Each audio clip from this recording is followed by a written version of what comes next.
Welcome to another episode of Conversations with Coleman. The topic of today's episode is the Israel-Palestine conflict. I've avoided discussing Israel on this podcast for two reasons. First, because I didn't know enough to feel qualified weighing in on it. And second, because it may literally be the most radioactive topic on planet Earth. A tiny mistake or misplaced word can cause a level of backlash that I just don't want to deal with. But two things have changed over the past few months. First, I've crossed some threshold where I've studied the issue enough to feel comfortable speaking about it. And also, I went to Israel for 10 days on a government-sponsored press trip with a group of journalists. We spoke to Israeli journalists, police officers, politicians, a Supreme Court justice, military personnel, and everyday citizens. We went to Jerusalem, Tel Aviv, the borders with Gaza, Lebanon, and Syria, and many other places. Now, it goes without saying that this trip was structured so as to give us a favorable impression of Israel. It was paid for by the Israeli government, so some would call this a propaganda trip. But the word propaganda is an umbrella term. It covers everything from North Korea creating fake supermarkets full of food to show the outside world while their children starve by the thousands, to the subtle choice of one word over another, enhanced interrogation instead of torture, or affirmative action instead of racial discrimination. Almost every op-ed you read has a perspective to offer that's not impartial. Just the choice of which facts to include and which to leave out is a kind of persuasion tactic that could be called propaganda. I had Renee DiResta on this show a while back, and she reminded me that the original meaning of propaganda was not even a pejorative. Propaganda just referred to any material meant to persuade you of a political viewpoint. By that standard, most of what we read every day is propaganda. So where did this Israel trip fall on the spectrum of propaganda? Well, I can honestly say it was nowhere near the North Korea end of that spectrum. For one thing, there was no limits on what we could ask anybody. We could ask a politician or a Supreme Court justice, why are you guys oppressing the Palestinians in the West Bank? And sometimes we could even record their answers. That's not something you could do on a press trip in North Korea or in the Soviet Union. On the other hand, the Israeli government wouldn't sponsor these trips if they didn't believe we'd come away with a more positive perception of the country. Otherwise, there'd be no point. So, was the trip structured so as to deliver the Israeli perspective on the conflict? Yes, and consciously so. But calling it propaganda calls to mind a level of lying and spinning and censorship that just wasn't there. Ultimately, I think the word propaganda should be reserved for the really bad cases, or else anything meant to persuade you of a viewpoint becomes propaganda and the word loses all its potency. In any event, after my trip to Israel, I felt ready to weigh in on this topic publicly, and I want to do that in two ways.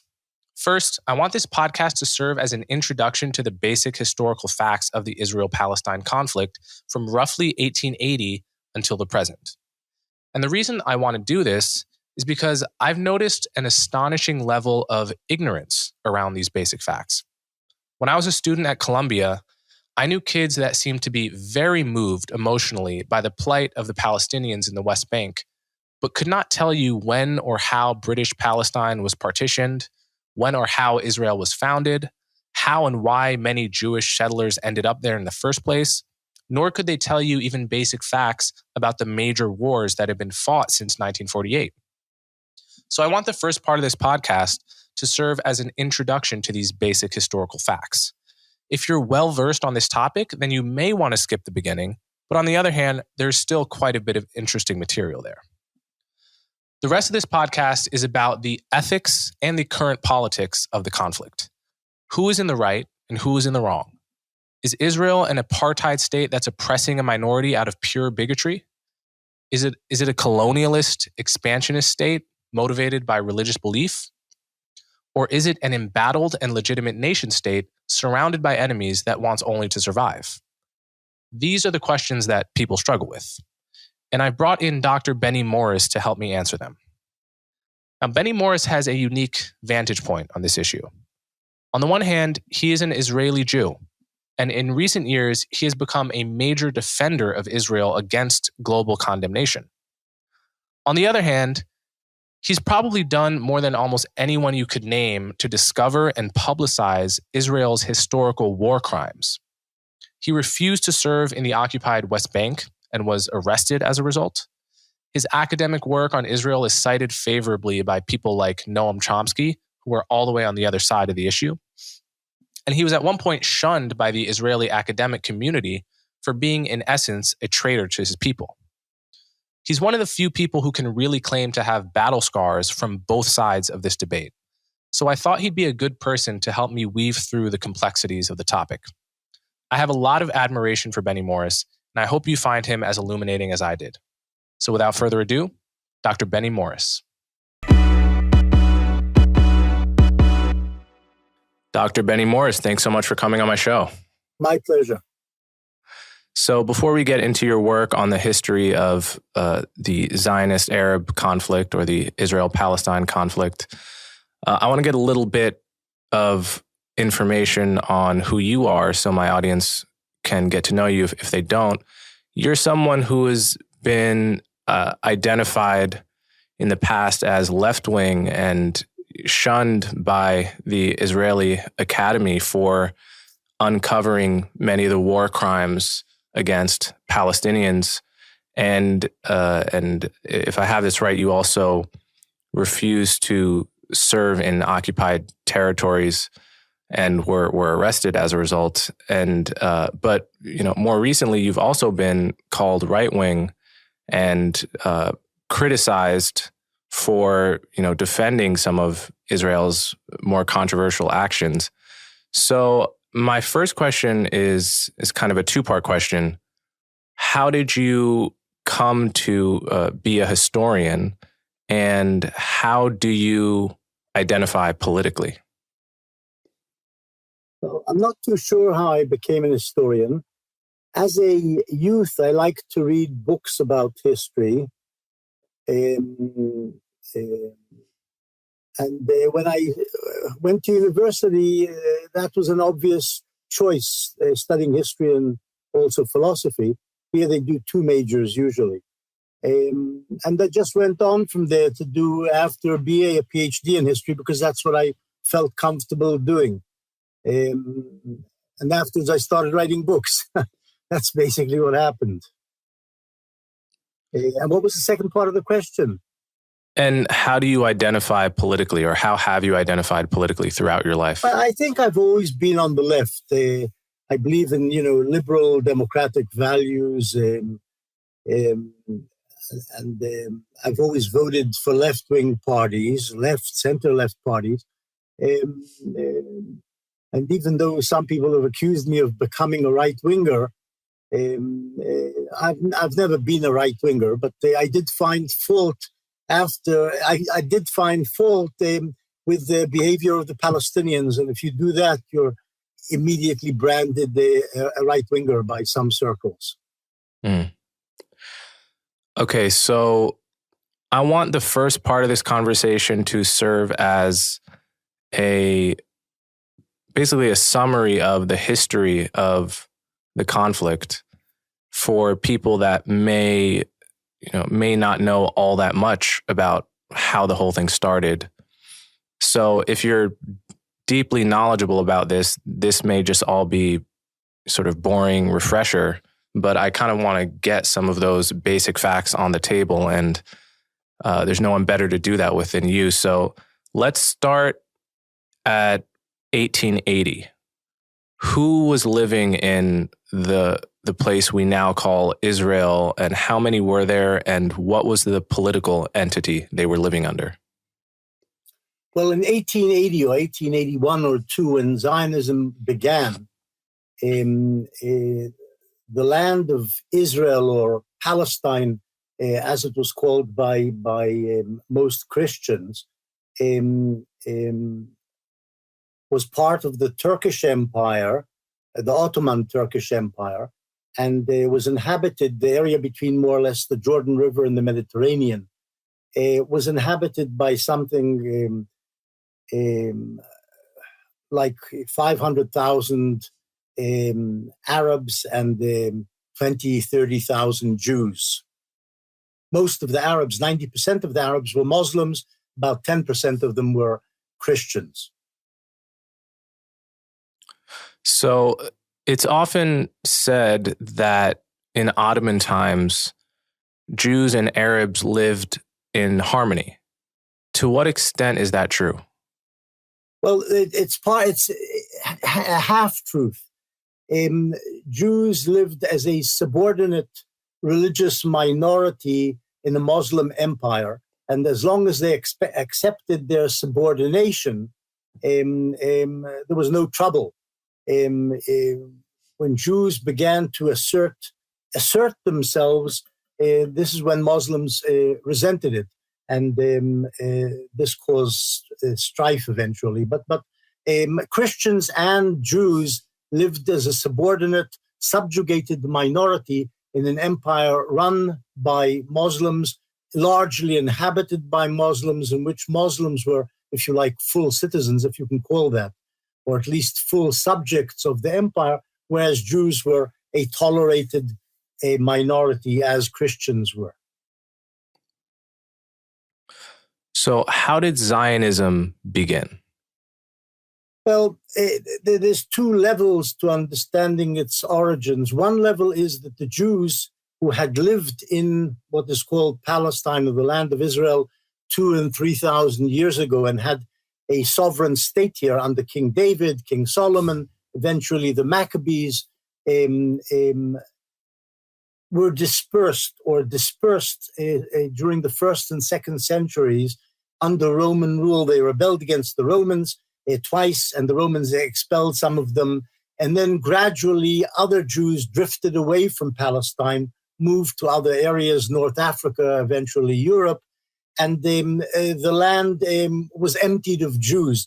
But Jews always, in their religion, in their faith, in their prayers, repeated this sentence next year in Jerusalem. In other words, they always wanted in some way to return to Palestine and to reestablish sovereignty in the land of Israel, as they had once had. So this is one level of the origins, if you like, the spiritual level, over 2,000 years of exile of Zionism, or the wish to return to Palestine. What prompted Zionism to emerge as a modern political force at the end of the 19th century was essentially Christian anti-Semitism. There were pogroms, large-scale massacres of Jews in the Russian Empire, the Tsarist Russian Empire, in the 1880s, beginning in the 1880s. There'd been waves of pogroms before that, but Jews weren't ready for a political movement. But in the 1880s, with a background of rising political movements, nationalist movements in Europe, the German nationalism, Italian nationalism, Serbian nationalism, with that as background, when the pogroms struck in Eastern Europe, in Russian-ruled Eastern Europe, Jews began to flee. Most of them fled to America. 2 million Jews moved from the Russian Empire to the United States between 1881 and 1914. But a small minority of Jews in the Russian Empire, under the impact of this anti-Semitism and, if you like, the impact of rising nationalism, the idea of nationalism, said, why don't we go, instead of rushing to America, why don't we go to Palestine, the land of Israel, the land of our forefathers, and reestablish a sovereign Jewish state there where we can be protected, where we can defend ourselves, where we can be safe. And this was the beginning of Zionism in the 1880s. Slowly, the Jews began to trickle, what were called Zionist Jews, began to trickle to Palestine, establish settlements there, buy land first, establish settlements, and began to flourish as an enterprise, a political enterprise, inside the Ottoman Empire in the area called Palestine, the land of Israel. So what happened when the Ottoman Empire dissolved? How did that change dynamics in Palestine? Well, the Ottoman Empire, being a Muslim empire, wasn't particularly friendly towards the Zionists, but it was extremely corrupt, and you could actually buy your way into things. You could buy the right to buy land, to establish a settlement, and so on. But the Ottomans, because of corruption and inefficiency, didn't really curtail the emergence of Zionism, and slowly the Zionist enterprise grew from, by the 1914, there were about 80,000 Jews in Palestine. World War I broke out, and it pitted a number of powers against each other, including Britain and the Ottoman Empire. They fought, the two empires fought against each other, and the British won. They eventually conquered Palestine towards the end of World War I, essentially throughout the Ottoman Empire. And so Palestine came under British governance. And the Zionist enterprise, which had been supported by the British government, it's a bit queer how the British government came to support Zionism, but it did by the end of World War I. And so the Zionist enterprise flourished under this umbrella of British rule from 1917-18 onwards. So can you describe the relationship between Jewish communities, and which were growing somewhat rapidly, and the Arab communities during this time? Was it getting worse? Can you describe a little bit of what was actually happening? Well, the Jews were a very small minority, both in 1882 and by 1914 and World War I. They were a very small minority in Palestine, about a tenth of the population of Palestine by more or less the end of World War I. So the Arabs did not feel particularly threatened. And there were economic relations between them. The Arabs grew certain crops. The Jews bought their produce. The Jews sold the Arabs certain things, helped them, in fact, in some ways even develop certain branches of their economy. But by the end of World War I, nationalism had also struck the Arab world. And the Arabs began to think also in terms of nationhood, to come out from under the Ottoman Turkish dominance, and eventually to try and free themselves also from the Western powers who had won the war and took over the Arab lands, either directly or indirectly. And the Jews were perceived as agents, or at least as being chaperoned by the British Empire.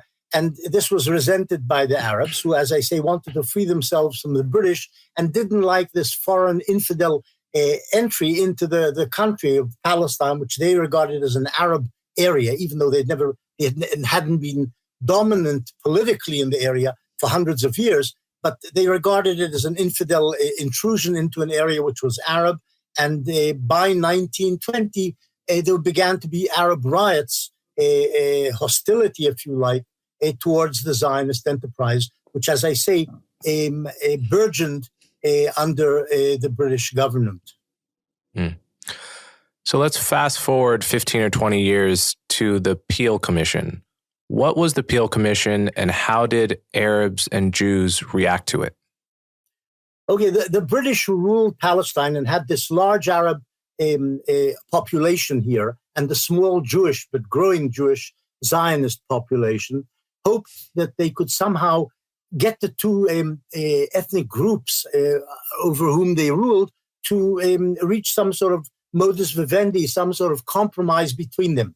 The Jews said, we want a state. The Palestinians said, the Arabs of Palestine, they weren't yet called Palestinians, but the Arabs who lived in Palestine said, we believe that the whole of Palestine belongs to us.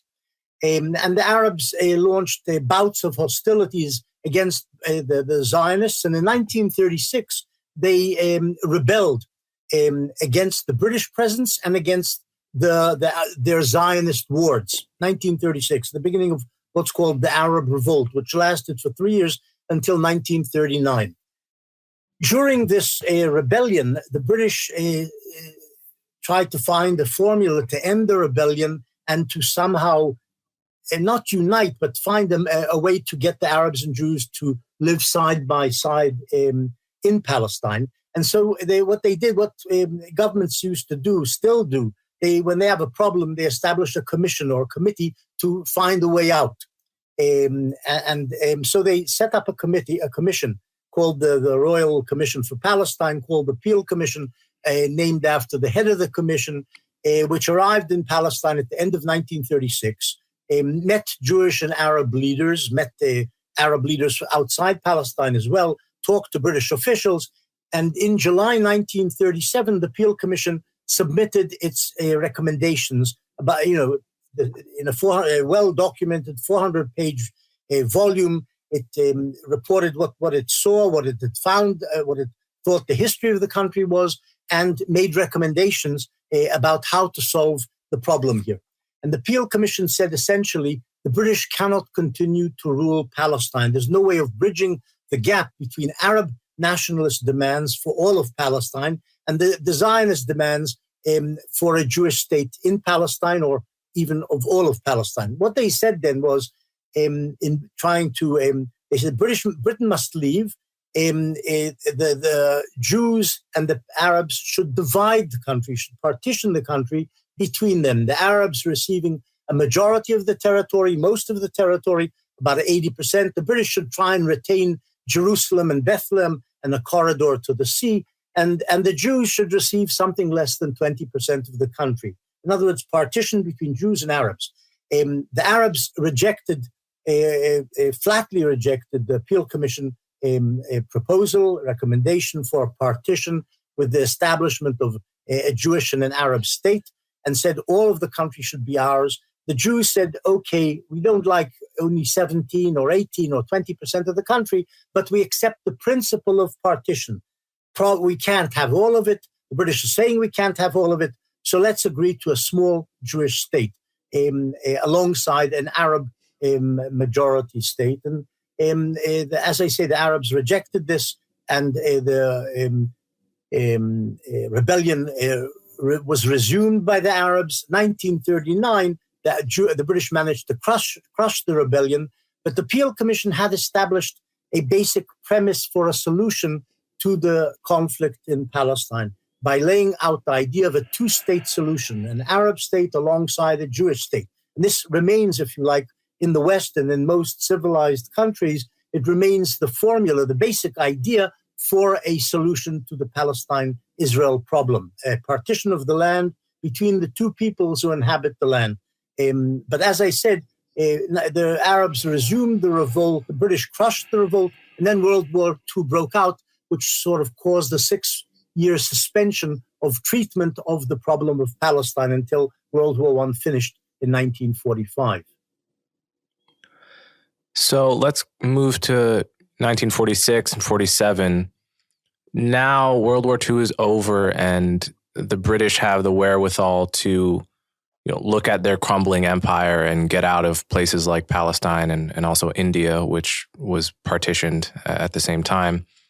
What was the new partition plan, and how was that decision arrived at? Well, the British at the end of World War II were exhausted by the war itself, by their loss of blood and treasure in the war, and also were the rising nationalist movements, as you mentioned, in India and other places, including in Palestine, forced them essentially to look at Palestine and say, what can we do? And they saw that there was no bridge, as the Peel Commission had seen. There's no way of bridging the gap between the Jewish and Arab claims. The Jews had begun, in fact, to rebel, or some of the Jews, the right wing of the Jewish, the Zionist movement, rebelled against the British, started throwing bombs, killing British soldiers in Palestine. And so the British decided early 1947 to simply throw in the towel, give up and leave Palestine, and hand the problem of Palestine to the United Nations, which was a successor organization to the League of Nations, which had approved in the early 1920s of British rule over Palestine. So the British handed over the problem, saying, we're going to leave, you take care of the problem, you find a solution, to the United Nations. The United Nations established another commission, a new committee, to look at the problem afresh. This was called the United Nations Special Commission or Committee on Palestine, UNSCOP. And UNSCOP came up with its own solution for the problem of Palestine in the summer of 1947. Their proposal was based in principle on the Peel Commission proposal of the partition of the country into two states, one Jewish, the other Arab. The Arabs again rejected this proposal. The United Nations General Assembly, meeting in November 1947, approved the proposal of partitioning Palestine into two states, one Arab and one Jewish. The Jews accepted the proposal, the Arabs rejected it, and the Arabs went to war against the Jewish state and against, if you like, the will of the international community as embodied in the partition proposal approved by the General Assembly. So when the that was the beginning of the 1948 war. Mm-hmm. Yeah. So the UN approves the partition, which gives them both a state. This time, the state for the Jews is larger than it was in the Peel Commission 10 years prior.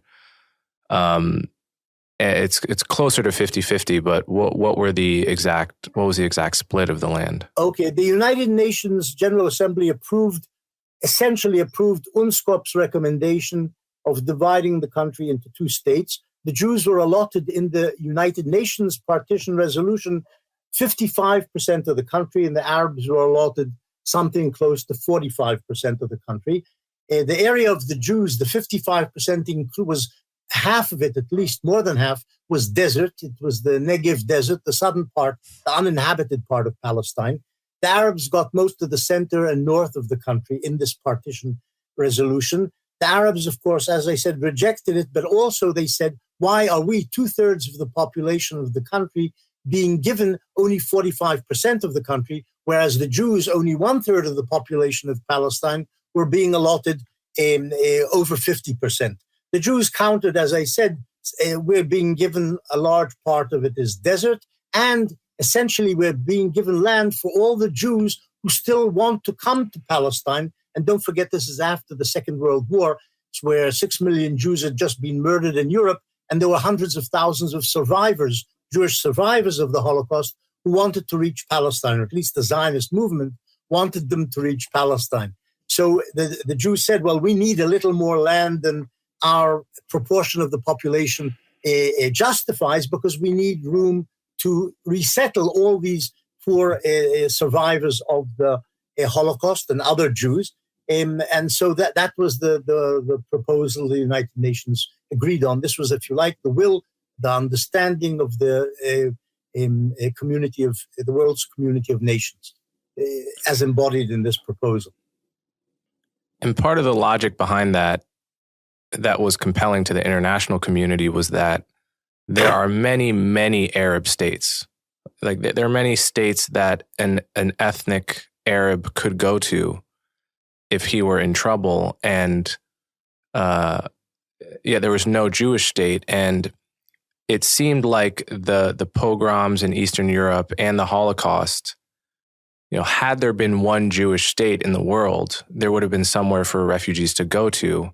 And it seemed like just nowhere on earth was hospitable to the Jews. Now, in retrospect, as an American, when you see a thriving Jewish community, in New York and LA and many other places, you can wonder, well, why didn't they just come to America? So can you address that question?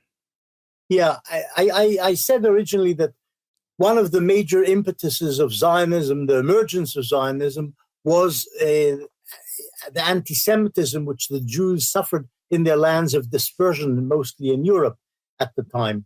This was reinforced, the sense of alienation and a lack of security of the Jews was reinforced during World War II, and the revelations of what had happened in World War II, meaning the Holocaust. In other words, 6 million Jews had been killed.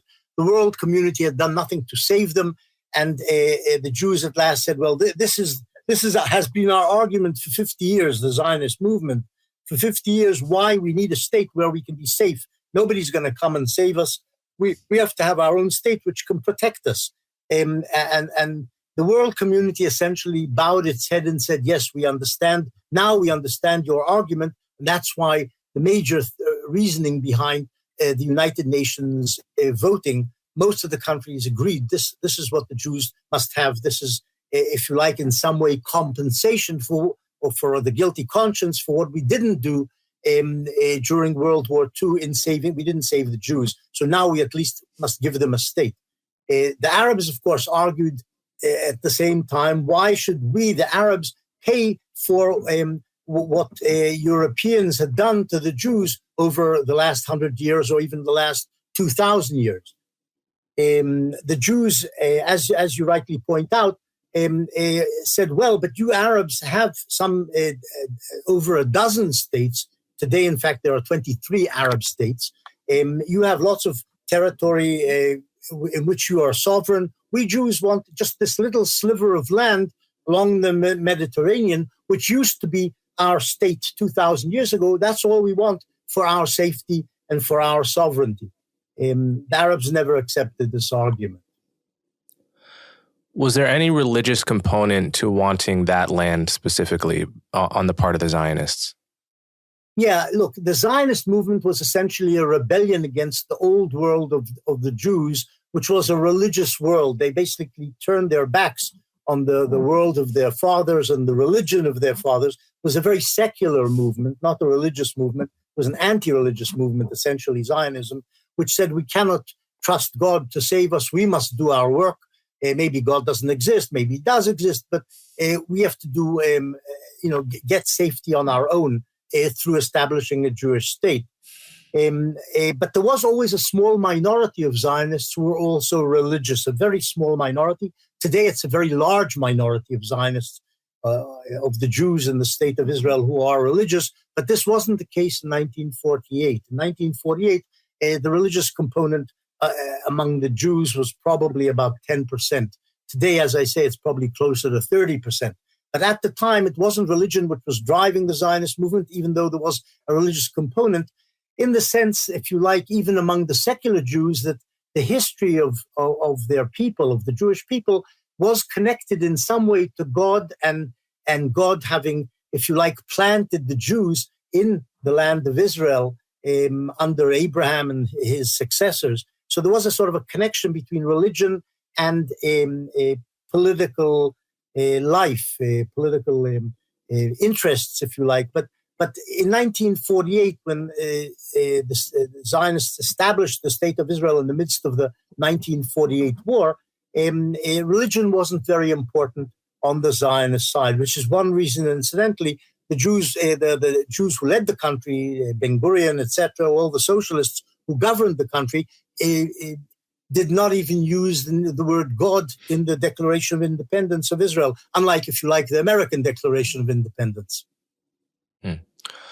So, but let me add one Sure. other thing. But on the Arab side, religion, I think, was very important in 1948, as it has been throughout the conflict since then.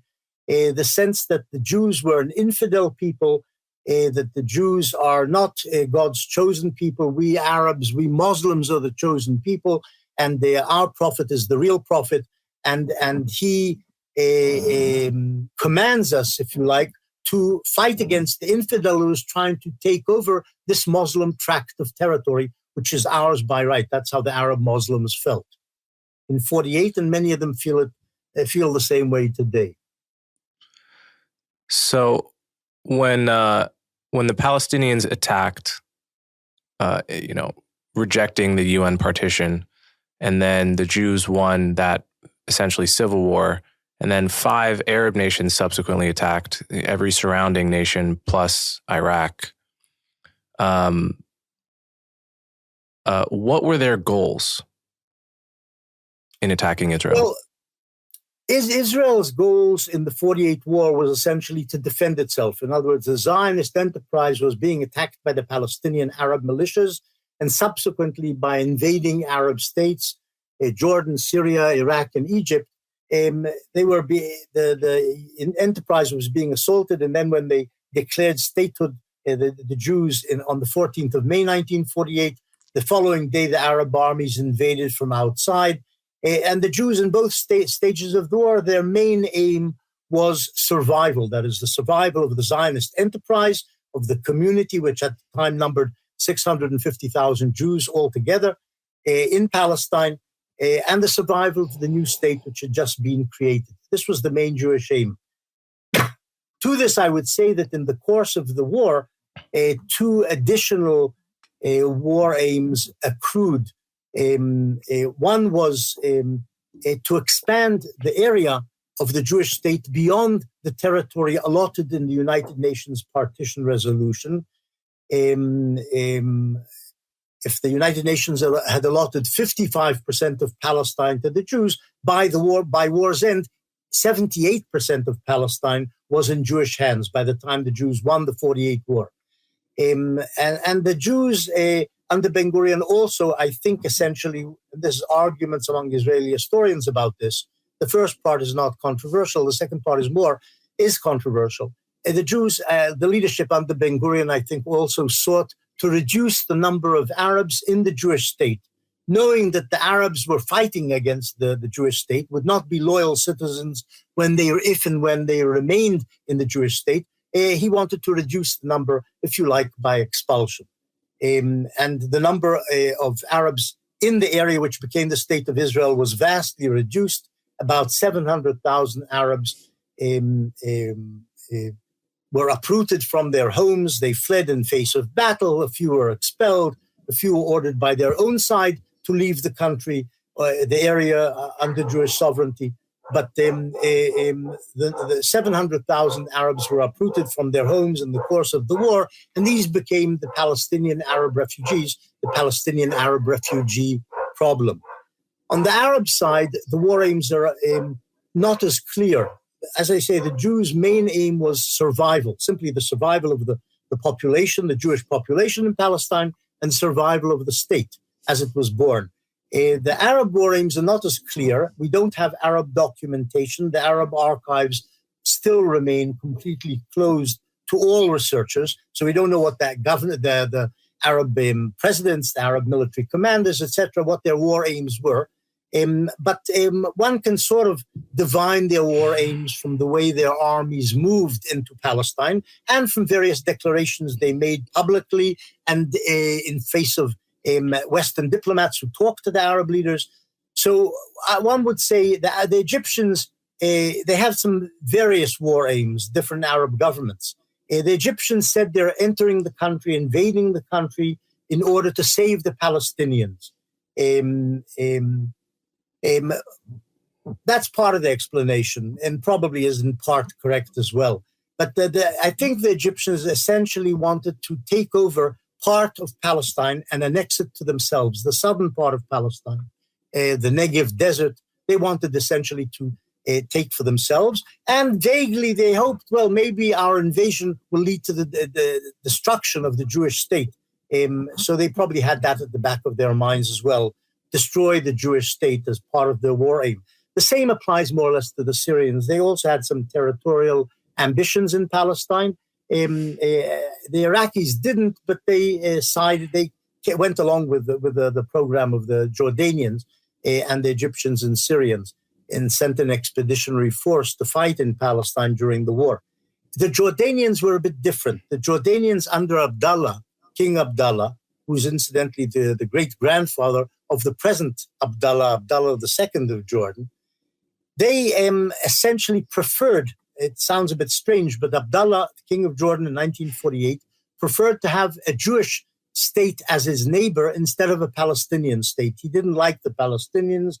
He didn't trust the Palestinian leader, Haj Amin al-Husseini. And so he essentially reached an agreement with the Zionist leadership, a secret agreement, before going into the war. He did enter the war against the Zionists, but with a separate agreement in his pocket, which said, let's share the land between us. Instead of a Palestinian Arab state alongside a Jewish state, let's have the Palestinian areas under Jordanian sovereignty. So his army essentially entered Palestine and took over, occupied the West Bank, the area of East Jerusalem and the Nablus and the Hebron, and annexed it to Jordan. This was essentially their war aim, to take a chunk of Palestine for themselves, to, if you like, expand the area of the Kingdom of Jordan, and not so much to attack the Jews. In fact, they never actually attacked the territory earmarked by the United Nations for Jewish sovereignty. So if you like I could sum up the Arab war aims. In some way, apart from Jordan, the Arab states would have been happy to see the end, the destruction of the Jewish state of Israel when they invaded. But I think some of them, the leaders, were realistic and understood this is not going to be achieved. Maybe we can get a little bit of territory for ourselves, an exit for our own countries, the south of the country by Egypt, the north of the country by Syria, and so on. In part, also, the Arab leaders were driven by their own public. In other words, the public hearing in propaganda and the radios and so on that the Palestinians were being beaten by the Israelis, the public sort of surged into the streets and onto the gates of the palaces where the Arab kings and leaders lived, and sort of forced the leaders to invade Palestine, even though the leaders, such as King Farouk of Egypt, knew that the Israelis were too strong and couldn't be beaten, but they couldn't resist their own public, which wanted their armies to invade. So this was also, if you like, one of the causes of the Arab invasion of Palestine. Fear by the leadership, which wasn't very legitimate. They were kings, not elected leaders. They feared their own public, that if they didn't join the invasion, they themselves might be ousted by popular uprising in their own countries. So in the process of winning the independence war, as you noted, Israel expelled countless Palestinians from their homes who fled to Arab countries, fled to the West Bank, which was then occupied by Jordan, and various other places. And the expulsion of Palestinians from their homes is one of the central grievances to this day against the Israeli state. And it's something that you've played a big role in uncovering elements of in the archives, which were sealed for a very long time. Obviously, Israel's leaders had a strategic reason to not show the full extent of what was done to Palestinians. But you've also very controversially defended the expulsion. So can you talk about a little bit about how it could be possible that an expulsion of innocent civilians could possibly be justified? How do you think about this issue as a historian and ethically?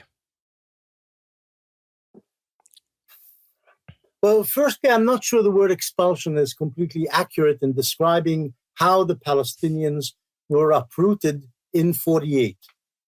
A large number of them, most of them, simply fled their homes in the face of battle and moved to the West Bank or to Lebanon or to Syria or to the Gaza Strip in the face of battle. They didn't want to be killed by shells, Israeli shells, Jordanian shells. They wanted to move out of harm's way. Some of them, a certain proportion, were actually expelled by Israeli troops from their homes. And then a similar number probably were also advised or ordered by their own leaders to leave their homes on the assumption that they would return to their homes when the war ended.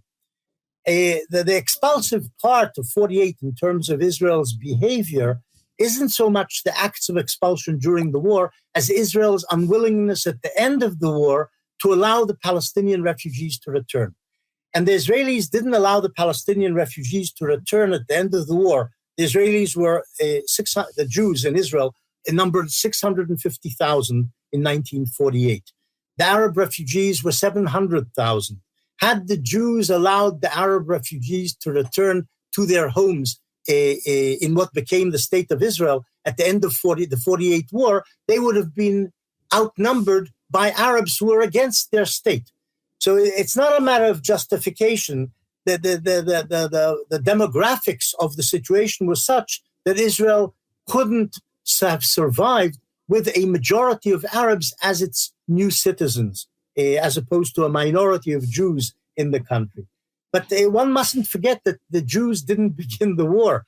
The Jews were attacked by the Palestinian Arab militias and then attacked the second time by the Arab states. The Jews, in defending themselves, it's like a man who's in a house and his neighbors come and try and kill him, and he throws the killer out of his house. That's essentially what happened to the Palestinians. You can say that it's unethical, that they should have allowed them to stay in the house, that they should have allowed them to return to the house, but essentially they were defending themselves. This is the if you like, in a sense, a justification for the uprooting of the Palestinians. They began the war, they have to suffer the consequences. The Palestinians afterwards said, well, why should we suffer the consequences? Okay, we tried to throw you out, to destroy your Jewish state, to destroy your Zionist enterprise, but we didn't succeed. Okay, now we want to come back to our homes in Palestine and maybe even try and subvert the state from within. With a majority of Arabs being in a country which is democratic, we would overthrow the Jewish state from within. So the Zionists, ever since 1948, have said, that is, the Israeli governments, all Israeli governments, right-wing, left-wing, have said, we can't allow a mass return of the refugees because this will subvert our state from within. They will be not necessarily loyal, probably disloyal citizens, and oppose our very existence here. Why should we allow them back? We can't do that. So you recently... Let me add something to sure. this. There's a problem here in terms of individual Arabs who became refugees.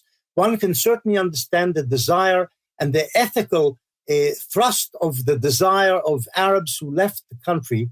You call them innocent victims. Well, some of them were innocent, some of them were less innocent. But the desire of families to return to their homes and lands in Palestine. But the problem isn't an individual problem, ethical problem. It's a national political problem in which, as I said, if a large number of Palestinian refugees had returned in 48 or 49, or subsequently, today, incidentally, there are 6 million Palestinian refugees on the United Nations rolls. This would mean the end of the Jewish state. It would cease being a Jewish state. It would become an Arab majority state. In other words, a 24th Arab state in the world. I think the world has a sufficient number of Arab states. 23 is quite a lot. In fact, it's more than most peoples have.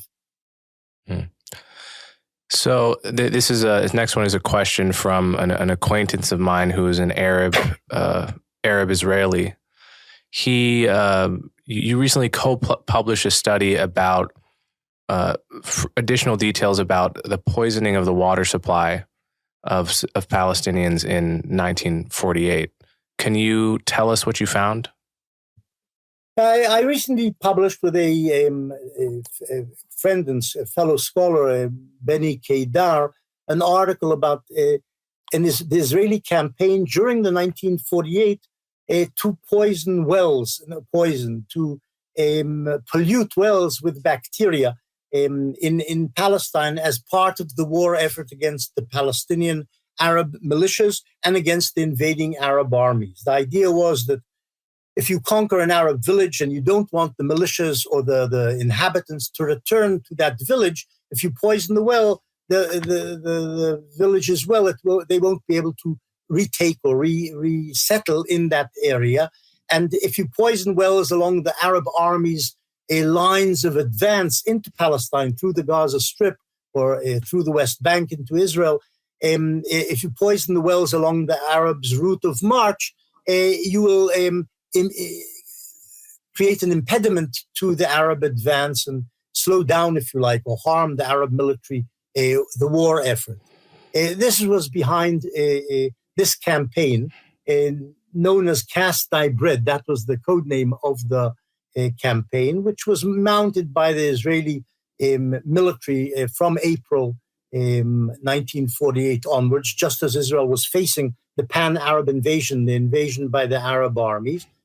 A lot of Israelis at the time it was a very secret campaign, but Benny Kedar and myself found the documentation in the Israeli archives of the development, the course of this campaign, how it came about, who gave the orders, how it worked. And in effect, it had very little influence, apparently, on the war itself, very little influence on the Arab armies, even if that was intended, affected very few villagers, and probably had caused very few casualties, as far as we can tell from the documentation. A few people died in Acre, the town of Acre, but that seems to have been more or less the fatalities caused by this campaign. But we discovered the documents and thought that this is another part of the history of the 1948 war. Various scholars or journalists had written about this, but based on rumors, based on speculations, we found the documents and outlined what exactly had happened. So I can't help but as an American think of the analogy to our founding and the controversies and the moral controversies around our founding. Obviously, to begin, there is the decimation of the Native American population, most of which occurred because of disease, but certainly some of which occurred through violence and westward expansion being pushed violently toward the west so that settlers could form settlements. And then there's obviously the issue of slavery, and which we often call our original sin as a country. At some level, people critique these elements of our founding. No one really thinks that they constitute a total invalidation of America's right to exist as a country, in part because they are so far back in the past, but also because it's just totally impractical that America would unwind itself to apologize for its the ugliness that occurred at its origins. But this brings me basically to the question of, globally, if you look at all of the developed nations in the world, all of Israel's peer nations in Europe and in the developed nations in Asia, America, Canada, Australia, etc., how would you rate Israel's founding on the moral dimension in the wider landscape of nations that all of which have some skeletons in the closet? Would you say it was better than average, worse than average, roughly average, etc.? I think it was probably better than average on balance. If we're talking about what happened in 1948, more recent behavior in the Israeli occupation in the territories, it's a different question. But in terms of the origin of what happened, look, the Israelis, the Jewish community in Palestine was attacked by their Palestinian Arab neighbors and then by the Arab states as Israel was founded. The Israelis fought back. Israel suffered 1% of its population killed by the Arabs in the 1948 war. That's more or less, if it had happened to America today, if America lost 1% of its population in an attack by outsiders, that would have meant 30 million Americans were killed. Do I have that right? No, 1% would be 3 million Americans killed. No, 3 million Americans. Yeah, 3 million. Killed. Yeah, that's quite a large percent. Casualties. So Israel felt it was attacked. It had the right to repel the invaders and at the same time to uproot or not allow back the Palestinian Arabs. When you think in terms of actual atrocities, apart from expulsion, which I don't think is an atrocity, but in terms of the killings and massacres and rapes, there was very, very little of this in the 1948 war. I know people always talk about Israeli massacres. There were also Arab massacres of Israelis during the 1948 war. In fact, the first big massacre occurred when Arabs killed their co-workers in the Haifa oil refinery in December 1947. But altogether, all in all, Israelis killed, deliberately massacred something like 800 Arabs in the course of this year-long war, which was forced upon them, which they didn't begin. The Arabs began it. So when you think about the number, 800 killed, Arabs killed all told in massacres by Israeli troops over a one-year-long war, this is really very, very small, a very small number of atrocities, a very small atrocity or a very small number of atrocities. The same applies incidentally to rapes. There were probably a dozen cases of rape in the 48 war, as Israel occupied hundreds of Arab villages and towns.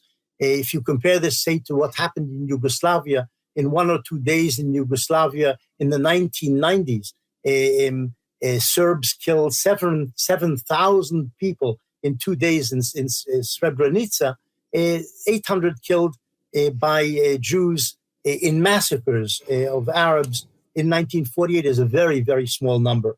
And as I said, there were also Arab massacres of Jews in which several hundred Jews died also in the course of the 48 war. So if you wanted me to give it a mark, I would say if you want to compare it to the mass murder of Indians by Americans in the drive westward over the centuries in America's founding, or other countries' treatment of their enemies in the years of their foundation, the Israeli behavior is actually pretty good.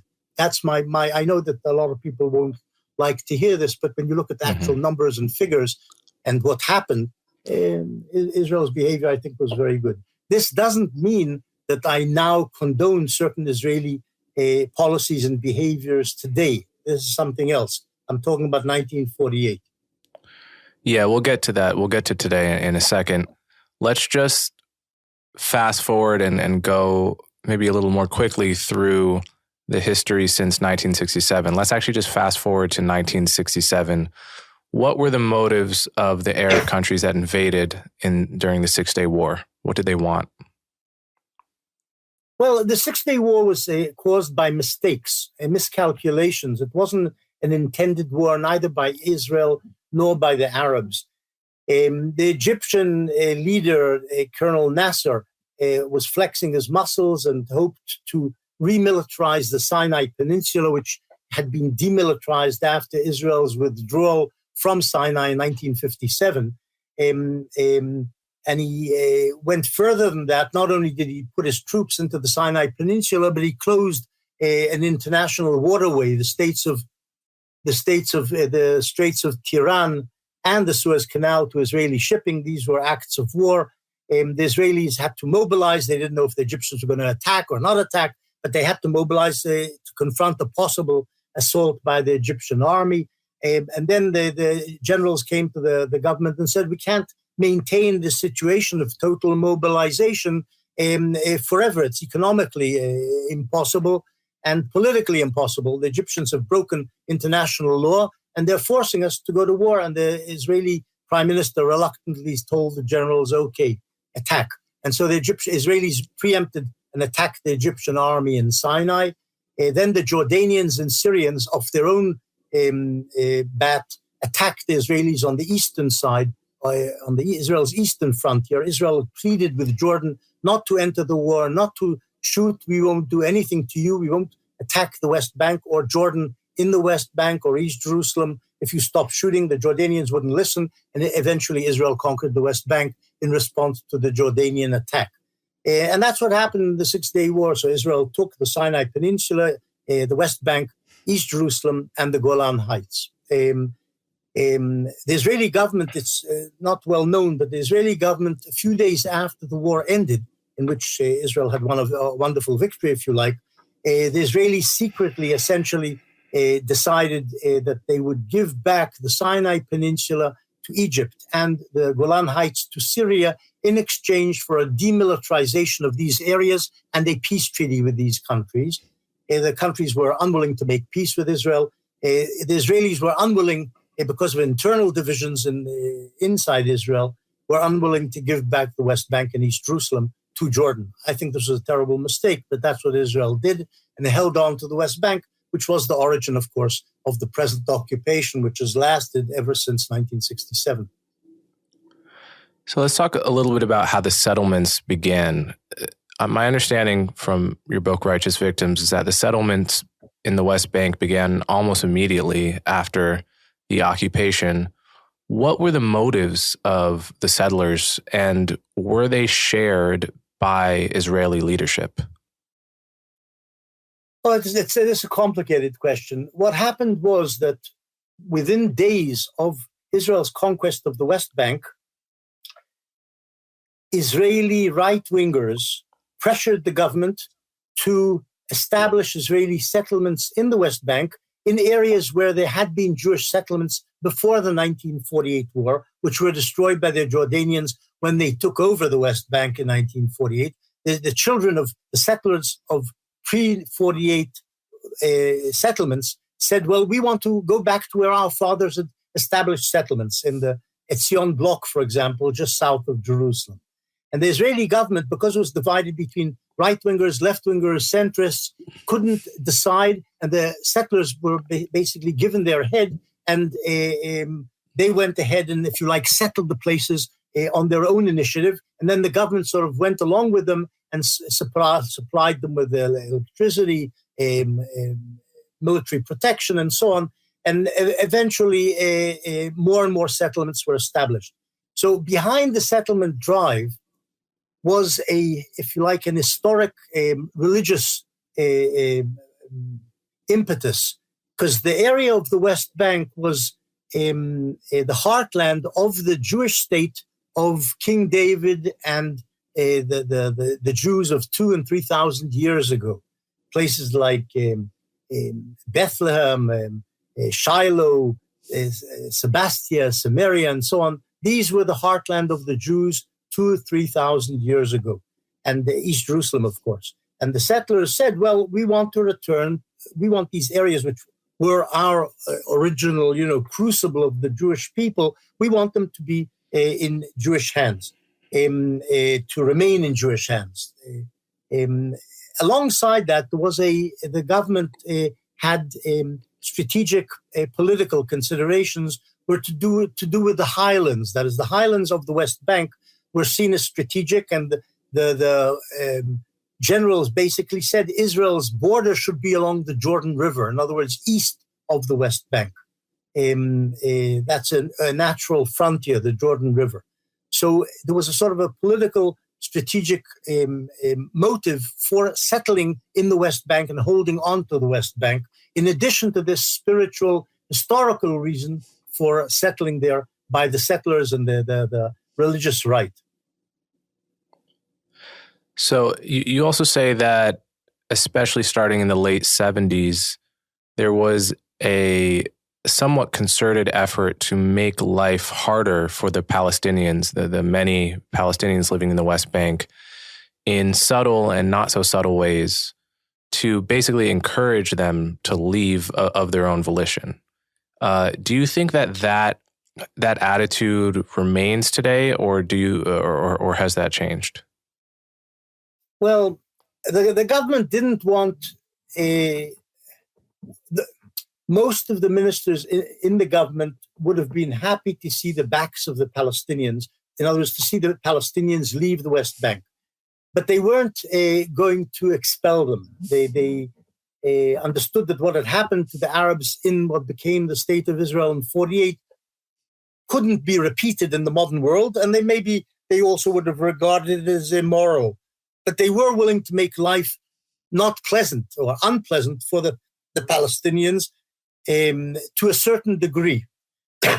And this probably impelled some Palestinians to leave, but not very many. In other words, the life which the way they lived in the West Bank was essentially live and let live. The Israeli army said, you don't carry out terrorist attacks against us. We won't touch you. You can go ahead and live your life. But it was a military administration. There were mass arrests when there was demonstrations. There was clampdowns. There were curfews when there was trouble. It wasn't a pleasant life for the Palestinians, but those who kept their nose out of trouble were basically left alone. This is essentially what happened. And economically, they were allowed to prosper and did prosper. Palestinians, over the decades since 1967, lived much better lives than they'd lived before 1967. They prospered, if you like, alongside the growing prosperity of the Israeli state as well. And that's what happened. But as more and more Israelis settled in the territories, they began to constrict the living space of the Palestinians in the West Bank itself. And the settlers themselves began to make life difficult. If not the army, the settlers began to make life difficult for the Palestinian inhabitants. So you've also written that the Palestinian nationalist cause was more or less dead between 1949 and the war in 1967, and that Israel's victory in the Six-Day War and their subsequent occupation of the West Bank and Gaza reignited the Palestinian nationalist cause and brought it back from the dead. Do you think there is anything that Israel could have done in the aftermath of 67 that would have kept the Palestinian nationalist cause dormant? Yeah, I think Israel made a terrible mistake. In the 67 war, they had no choice but to conquer the West Bank and East Jerusalem, from which the Jordanians were shooting at the Jews who lived in Jerusalem and Tel Aviv suburbs. They had no choice but to conquer the West Bank and East Jerusalem. But I think in retrospect, what Israel should have done was conquer the West Bank, beat the Jordanian army, and immediately retreat to Israel, to simply have abandoned the territory which they just conquered and let the Jordanians come back and rule there. Had that happened, the Palestinians possibly might have not demanded statehood, because they would have been living again under Arab Muslim rule.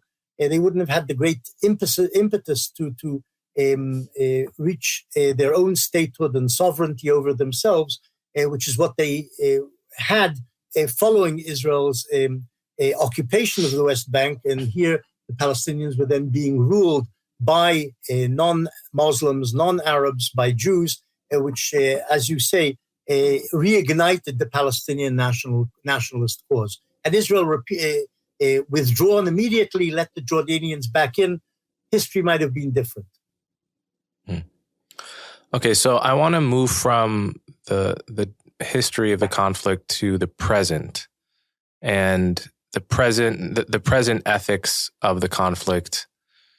And I guess I'll begin with this question of the power imbalance between the two sides. Obviously, this power, most of the time we've been talking about, there wasn't such a large difference between Israel and her enemies. I mean, like if you count all of the 5 Arab states surrounding it and Israel's army in 48 or 67 or 73, Israel was never sure it was going to win any of those conflicts. Definitely not in 48 and 73. And so, but today we have a very different situation. We have a situation where Israel is one of the most powerful militaries in the world. It's backed by America. It has none of its neighbors. I guess we can talk about Iran later, but none of its historic enemies can hold a candle to its military. And so when Israel has an exchange with Hamas or Hezbollah, Hamas sends rockets into Israeli villages. Israel retaliates, and what we've seen is there's often a ratio of casualties on both sides, where Israel is killing more people than Palestinians are. Right? Even if Palestinians are beginning the attacks, when Israel retaliates, you see a 3-to-1, a 5-to-1. In any given case, might be a 10-to-1 ratio of fatalities. And many people see this and they say, listen, Israel is the bully of the situation. Israel's the bully. The Palestinians are being bullied. End of analysis. So what do you have to say to someone that sees the situation that way? The David and Goliath image pertains here, but on 2 levels. Israel, which has a population of about 7 or maybe today 8 million Jews, 7 or 8 million Jews, is surrounded by an Arab world of 100 million or more, 200 million, God knows how many Arabs there are in the 23 Arab states, and a whole Muslim world behind these Arab states, supporting these Arab states. So in that sense, Israel is the weaker partner in this conflict. There's an Israeli-Arab conflict.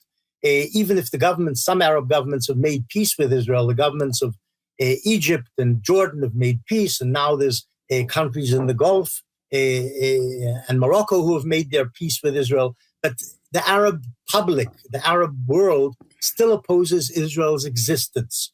It hasn't resigned itself to Israel's existence.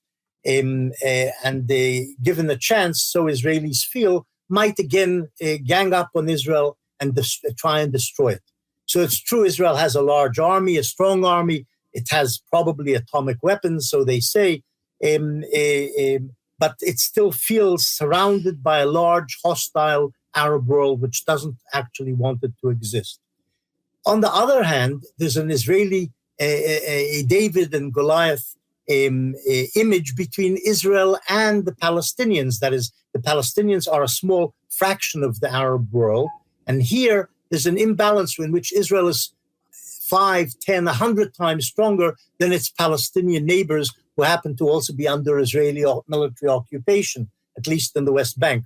And in the Gaza Strip, they're at least surrounded by Israel, if not under physical occupation. So whenever there's a clash between Israel and the Palestinians, as you rightly say, there's always far more Arab casualties than there are Israeli casualties, because the Israelis are that much stronger. They have rockets which can shoot down the Arab rockets, and they have tanks and guns and whatever, which can overpower the Palestinians. Israel doesn't really use much force. It always fights against the Palestinians when there is an eruption, vis-a-vis, for example, the Gaza Strip. Israel fights with its hands tied behind its back because it doesn't want to cause such disproportion in casualties, which can only ignite more hatred. But nonetheless, the clashes end up with Israel killing more Palestinians than our Israeli did. So this is the reality. But Israelis have to think in both terms. They have to think in terms of us vis-a-vis the Palestinians, and us surrounded in this area by 100 million Muslims who don't really want us to exist here and might one day gang up on us, perhaps with the help of Iran in the future as well, another Muslim state. So in the West Bank, as you say, after the 1967 war, Israel was mostly happy to live and let live unless there was a terrorist threat. But that situation has evolved very much, partly because of the reaction to the intifadas, and now there is a system of checkpoints and a lack of freedom of movement for Palestinians in the West Bank, and military courts that have extremely high conviction rates, and reports of collective punishment of violence, punishing someone's cousin because they did something wrong. And, obviously this is the stuff of military occupations at one level. There's rarely a nice military occupation, historically speaking. On the other hand, this occupation has lasted 55 years, where most occupations last, a few years, or, 5 or 10 at the most. And because of how long this one has lasted, people have labeled Israel as an apartheid state. So I'm curious, what do you make of the designation of Israel as an apartheid state? Well, Israel has 7 million Jewish citizens and 1.5 or 1.7 million Arab citizens. Israel's Arab citizens have full rights. They vote, they have Knesset members, they have even occasionally a member of in the cabinet, they have Supreme Court justices. Israeli Arabs enjoy essentially full rights compared to Israeli Jews. So in this sense, there's no apartheid. Israel isn't an apartheid state. Arabs can move freely. They were limited in their ability to move and where they worked for the first decade or so of Israel's existence. But from the 1960s on, they lived as equal citizens inside Israel. The problem is that there is an occupation of the West Bank. And in the West Bank, Arabs do not have rights. They're not enfranchised. They don't have the vote. They're not citizens. They suffer from roadblocks, from curfews. If there's terrorism, collective punishment exists. There were times when suspects were tortured by the Israeli security authorities, maybe still are. It was a military occupation. It's not apartheid because in South Africa, the population, the small white minority population, ruled over disenfranchised inhabitants of South Africa. Not a military occupation, but these were the inhabitants who simply weren't given rights. Israeli Arabs are given rights, but in the territories which are considered occupied, and are occupied, the Arabs have no rights, and this is a terrible situation. The problem is Israel, since 1967, has essentially been caught in a terrible dilemma. Those Israelis who would like to give up the occupation and get out of the West Bank and maybe even also East Jerusalem are constrained by the problem of security. If Israel leaves the West Bank, the Arabs in the West Bank will probably vote Hamas into power, and the Hamas, the extremist fundamentalist Muslim organization, will start shooting rockets into Israel from the West Bank. And then what do? You reoccupy the West Bank. The Hamas might invite in foreign armies to come in and base themselves, for instance, Iranian troops in the West Bank. What do? Do you reoccupy the place? So that's the dilemma. You leave the West Bank, which you want to do because you don't want to occupy another people. You don't want to lord it over another people. But on the other hand, your security will be mortally endangered if you leave the territory. And this has been essentially the Israeli dilemma of those who want to leave. There are Israelis who don't want to leave the West Bank. They want to continue to rule over the people, the Palestinians who live there, and to settle more and more of the land in the West Bank and turn it into Jewish land. So they don't maybe care about this dilemma, but they also understand that there is a security dilemma as well.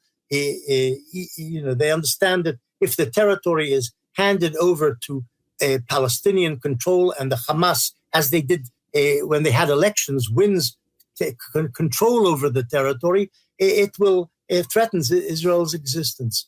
It's a terrible dilemma. But I don't think the word apartheid applies. It's not the situation. So the Israeli public has moved to the right rather significantly over the past 20 years, and the recent government is the most right-wing government in its history, and some are calling it racist and fascist, or at least some elements of the government. Why has the public turned to the right? I know there are many causes, but in your view, what are the causes? There's two main causes why Israel has drifted. The Jewish population of Israel has drifted rightwards. One is continued Arab intransigence. That is, the Arabs, essentially the Palestinian Arabs, have been unwilling to reach a territorial compromise. Ehud Barak, Israel's prime minister in the year 2000, offered the Palestinians, with the support of President Clinton, offered them a two-state solution. Have a state in the West Bank, part of Jerusalem or large part of Jerusalem, in your hands as your capital. That'll be your state. We'll have Israel here. And the Palestinian leadership under Arafat rejected this compromise.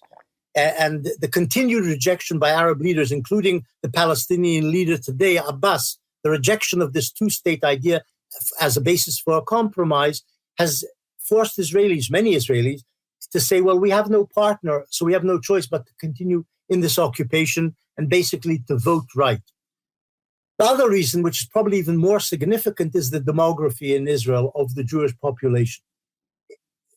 Religious right-wing Jews have more children than secular liberal left-wing Israelis. They simply have more children.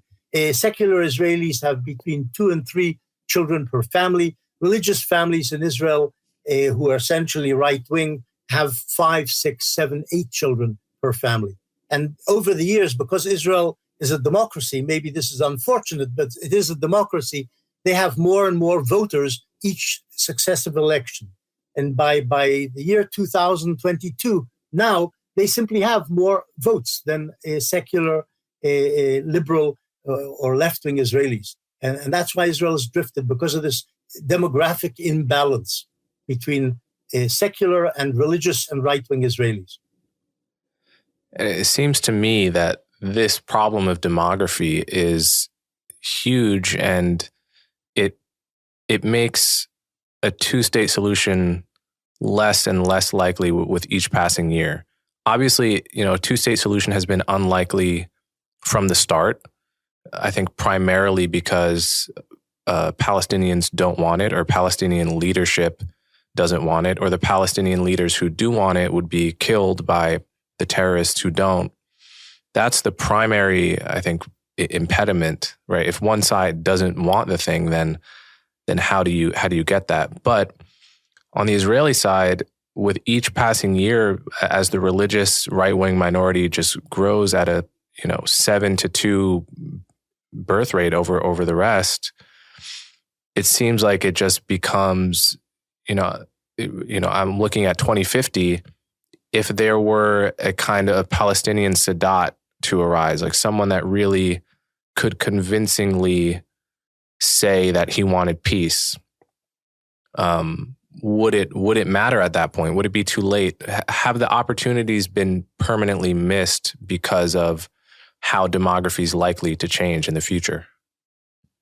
I think you're right. Unfortunately, I agree with you. I think that Israel's drift to the right is a permanent situation, and it's only going to get worse with more and more right-wing voters receiving the vote.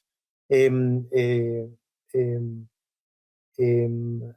in addition to that, the continued growth of the settlement enterprise in the West Bank makes less and less territory in the West Bank available for a Palestinian Arab state to emerge. But on the other hand, I think that the Palestinian leaderships still haven't agreed to the principle of a Jewish state next to a Palestinian state. They reject that. So, sorry. So I think from both ends, the likelihood of a two-state solution or compromise based on two states has grown unlikely and is going to grow even more unlikely as the decades progress. So if that's true, if a two-state solution is just receding further and further into the rear view mirror, what is the wise and just policy towards the occupation? I mean, I could picture someone just saying, listen, I know Israel cannot just leave the West Bank. Look what happened when Israel left Gaza.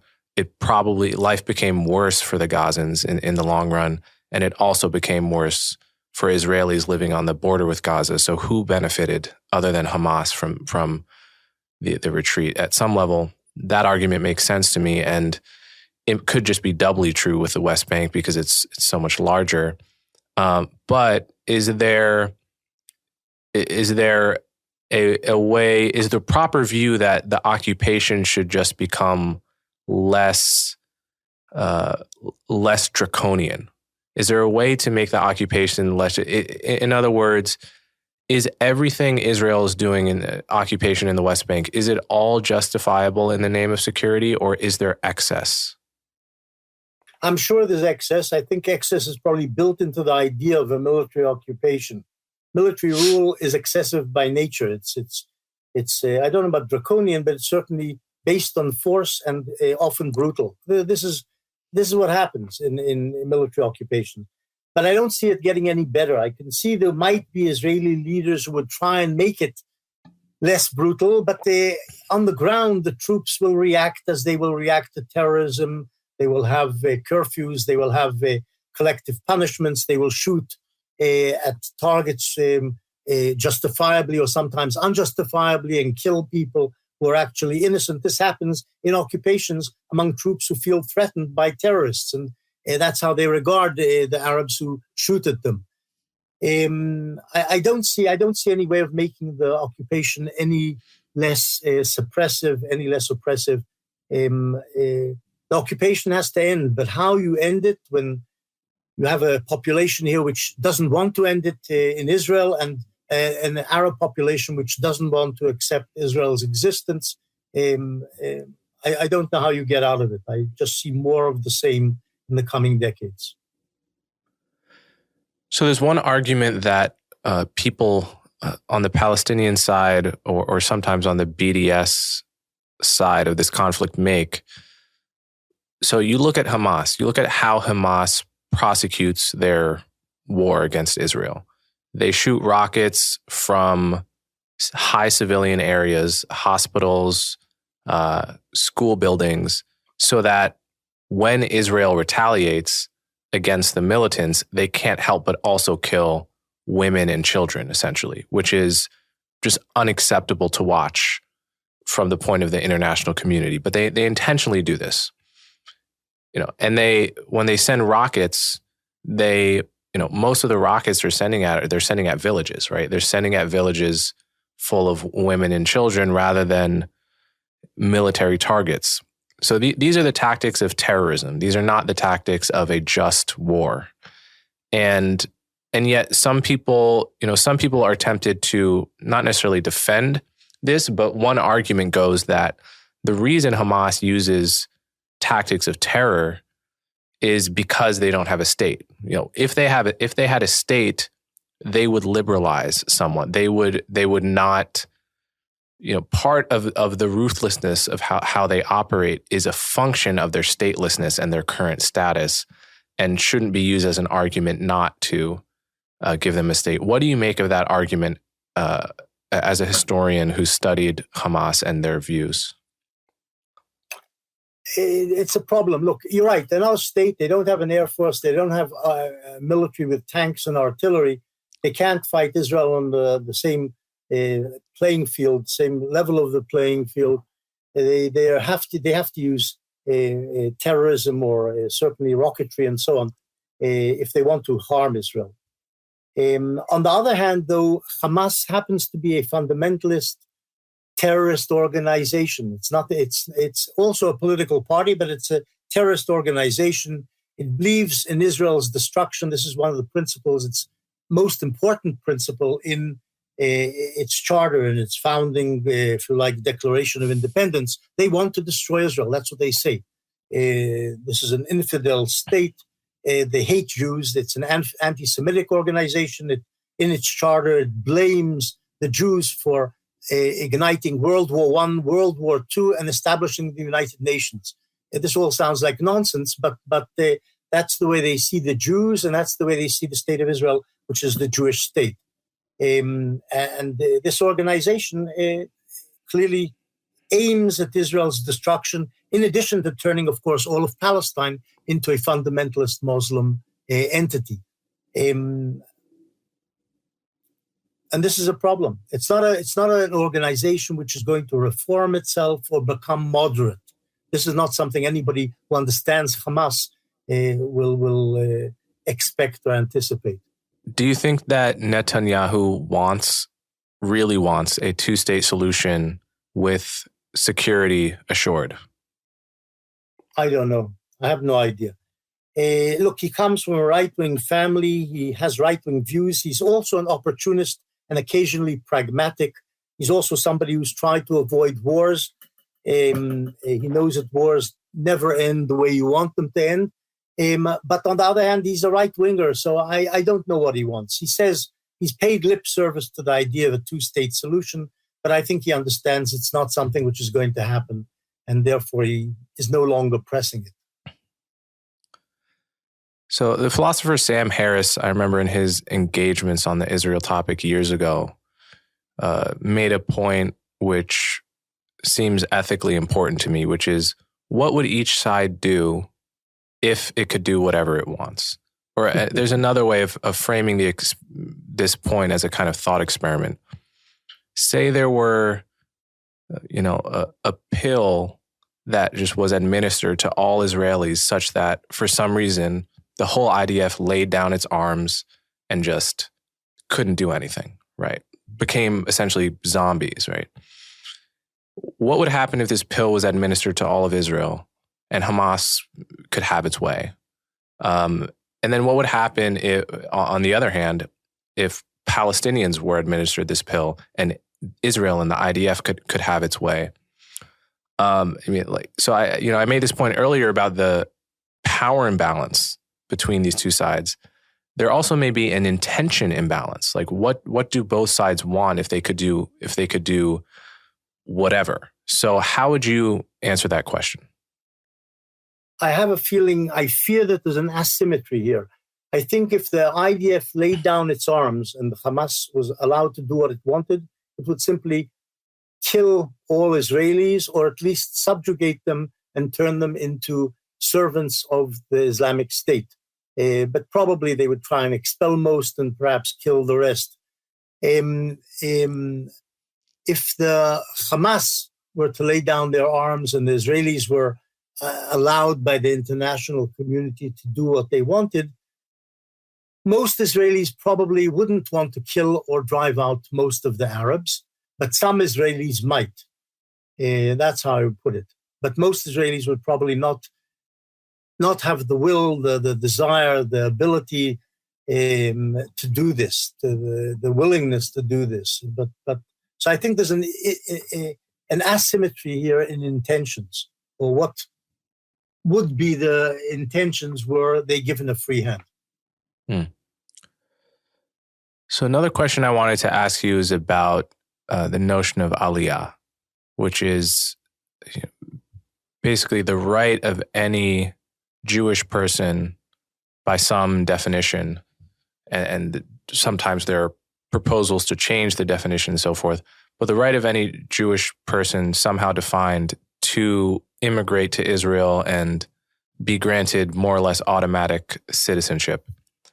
That's a policy that it makes a lot of sense in 1948, given that Jews are getting persecuted and killed anywhere in the world, and the whole point of this state is that they can come here and they'll be safe. In 2022, that's a policy that increasingly seems, from the Western liberal eye, to just be ethnic chauvinism without a clear security purpose, right? It seems like, yes, there's anti-Semitism in America, but there are not pogroms, and there probably aren't going to be. So, what do you make of Aliyah as a policy? Does it seem justifiable to you still, or do you think it's backwards and should be jettisoned? Well, I have a completely different take on this. I think that